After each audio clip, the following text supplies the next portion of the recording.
In our society today, we are rewarding people because they are not trying and they are not ambitious enough to succeed in the ways that they want to. And we give people constantly these easy outs. And it's funny how the people that actually work hard, the people that are actually on their grind, they're on point, they're competent, they're actually giving a shit about life.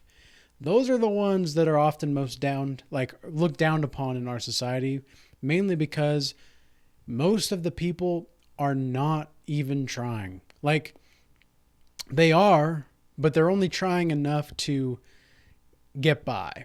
They just want to make sure that they might even be burning the candle at both ends, let's say, and not even realize it. But they don't really care that they're burning the candle at both ends. They don't really see that there's a problem there. But you do. You're someone that sees the problem with that. You're like, you know what? I don't think I want to burn the candle at both ends. I want to live my life to the fullest. I want to live my life to the fullest extent and get all of the potential that I possibly can get and give to just out of my life and out of my spirit into the universe. I want to give what I have, everything I've got. And you are the constant reminder to them that they are the fake ones. And you might be seeing people out and about wherever you're going or whatever you're doing, and you see these people, and sometimes people will look at you with a sense of awe and respect, and other times people will look at you like you're the devil. they just they just look at you as if you are just this evil piece of sluggish crap that is just walking the earth, and they would love nothing more than to just kick the crap out of your butt. So it's like you've got to be able to find the balance within yourself and maintain the mentality that you are integrity. You are, and you have this mentality. You say this to yourself: I am integrity.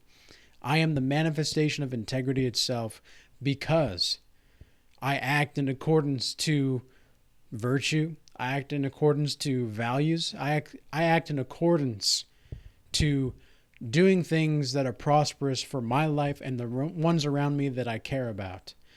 Now, of course, you might be someone you might not have a lot of people around you. And that's okay. In all honesty, like, I keep a very, very small circle. I don't have friends. I don't really need friends. I'm perfectly capable of validating myself and feeling completely at peace. I can be sitting in my chair here at my desk, and I can just sit back and I can enjoy the moment as it is and take life as it comes and just look outside the window and I can see the snow fall right there and I can be at peace. Most people, they can't do that.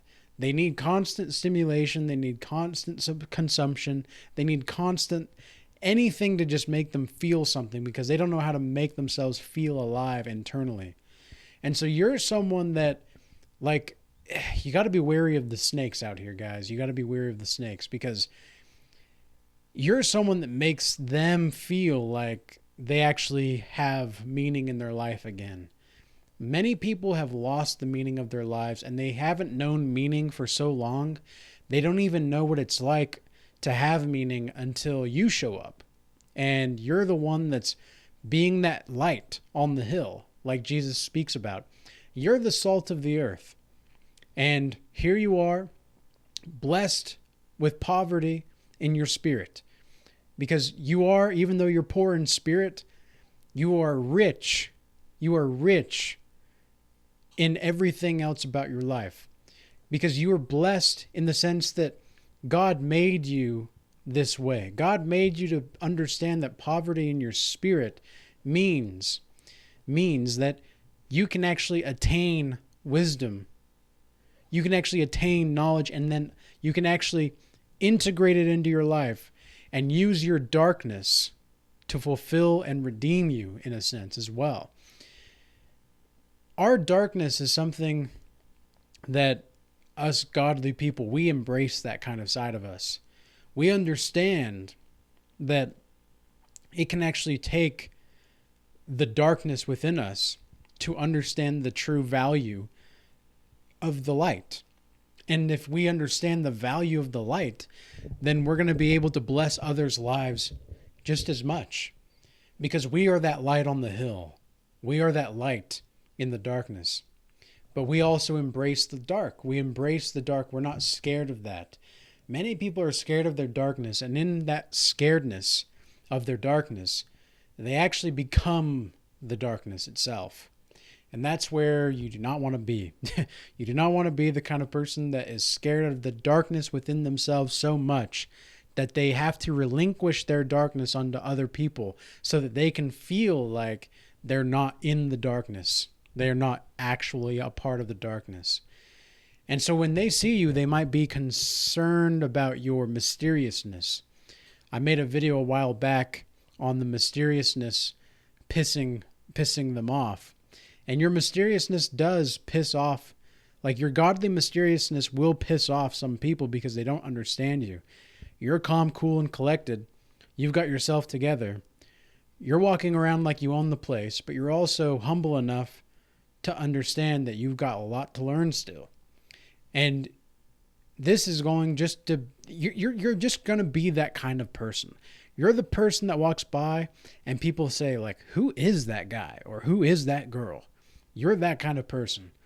And when you're that kind of person, there's going to be all eyes on you. And it's not necessarily in a sense that like some people are going to try to figure you out. Like they're going to try to figure out like, okay, well, they're going to try to know more about you than even some of your close friends or family members. Like it's kind of crazy. Like some of these people out here that are just kind of like, they'll stalk your life. They'll stalk you in places like, in the past, I've seen people that I see at the gym. I see them all of a sudden. I see them at the grocery store. All of a sudden, I see them at the coffee shop. And I'm just like, okay, there's no way. There's no way that this is like a coincidence. There's no way that this is a coincidence. Like, there's something weird about this going on. If it is a coincidence, because my gut tells me it isn't, but if it is a coincidence, then this is going to be one hell of a coincidence. But ultimately, people are just going to be reminded of their moderate lives, I guess you could say. They're living an average life, and there's nothing wrong with being average. Most of the people are average. There's nothing wrong with that. But you're someone that wants to live a life that is something more. You want that something extra, and you have that something extra, and you are willing to put yourself out there in order to make it known to the world that you got something extra. You're not afraid of hiding it. You're not afraid of exposing it either. You're just going to be who you are, and you're going to be that light. You're going to be the salt of the earth, because you understand that because here's also, I want to expand more on the scripture where Jesus says, blessed are the poor in spirit, or blessed are those that are having poverty in their spirit. I know it's part of the Sermon on the Mount, but I can't remember the exact verse right now. But I know it's something along those lines. Well, what exactly does that mean? It also means that you're humble enough to accept that you need God's salvation. You're humble enough to accept that you would not be who you are without God. God created you for a purpose. What that purpose is, well, only you can really find that out for yourself. I didn't really know what my purpose was until I kind of stumbled into it. Like I didn't anticipate to have a YouTube channel or to have my own business that I provide certain kinds of consultation services or t-shirts or art prints or whatever. Like I didn't expect to like live this life. I didn't expect it. And I kind of just, as I became more evolved as a human being, and as I started to actually apply what I've learned in insofar as the wisdom of life into my life, that's when it's almost like the universe and God put me on a track of sorts. And I was on this track. Like, you can think about this as like a train track.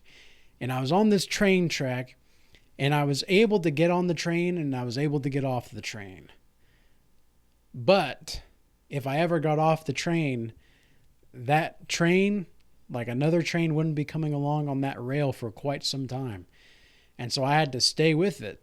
I had to be with myself on the train, else I would miss out. And it's not like I couldn't. I could go do a side quest if I wanted to. I could take that next exit, and I could go do a side quest over here or a side quest over there, and I could like explore a little bit. But again, and I do like that. I did that to some degree, but it was as if when I'm doing those things, I'm not really on track. Like, I'm not really on track. It's part of the journey, and it's part of the experience for sure, but I'm not really on track. And so I needed to stay on track. And so here you go on this train. You're going on the train, you're going by, and you see all these people around you. You see all these people, and they start looking at you on the train because you're going somewhere. You have somewhere to go. You have somewhere to be. And these people are watching you pass by. You're just flowing past them on the train because you don't really exactly know where this train is taking you, but you just know that this is the right place for you to be. And the way that you carry yourself on the train, the way that you are on the train, it's like people can see that. And sometimes you might meet passengers along the way while you're on the train.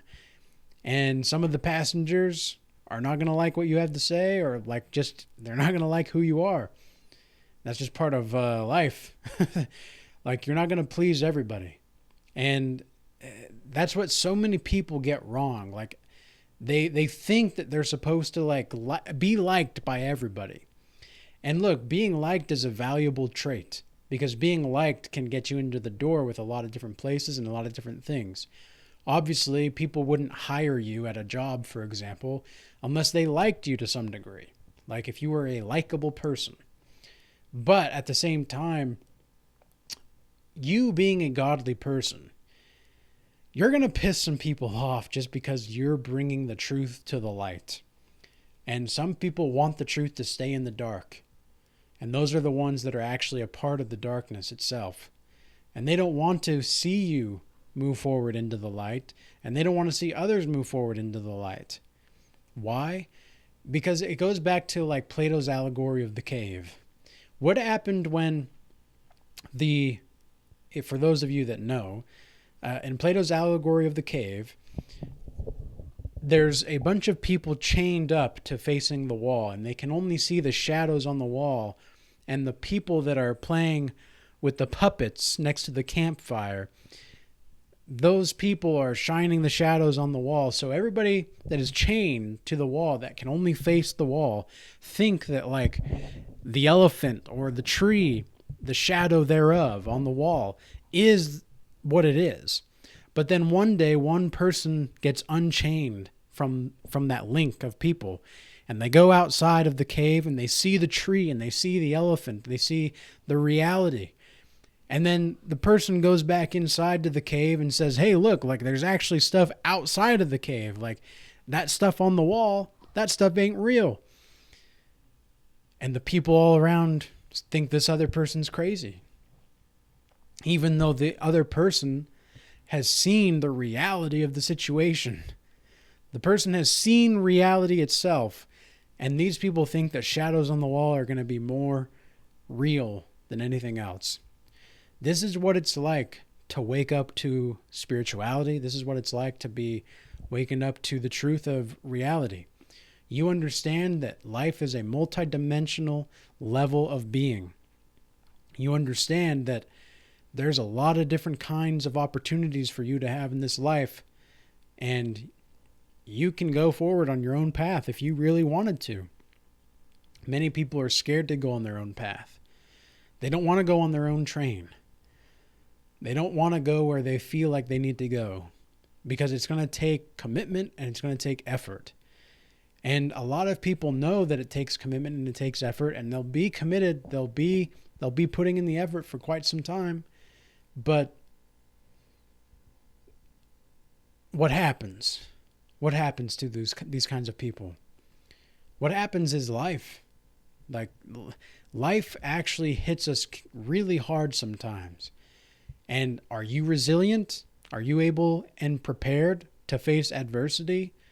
Are you prepared for war? Are you prepared for peace? There's a great line in The Dark Knight Rises when Bane, the main bad guy, tells Batman, like, peace has cost you your strength. Victory has defeated you. It's a beautiful line, and it's a beautiful metaphor. Not necessarily because the bad guy is right. I mean, he is right, but in that situation he was right, but more so because sometimes in life, if you are used to victory, quote unquote, and you don't understand what it's like to lose, well, when you finally do lose, it costs you everything. And that's a lot of people out here. But you're someone that's able to take a loss. You don't lose. Like, you don't give up. You don't give up. That's not what we do here, right? We're not going to give up. We're going to keep going. We're going to keep going on that train. But so many people take one loss because they're just not used to it, and they like fall apart. And that's not going to be who we are. Not today. Not today, Satan. Not today. So with that being said, I hope this message was useful and insightful, and peace be with you. Till next time.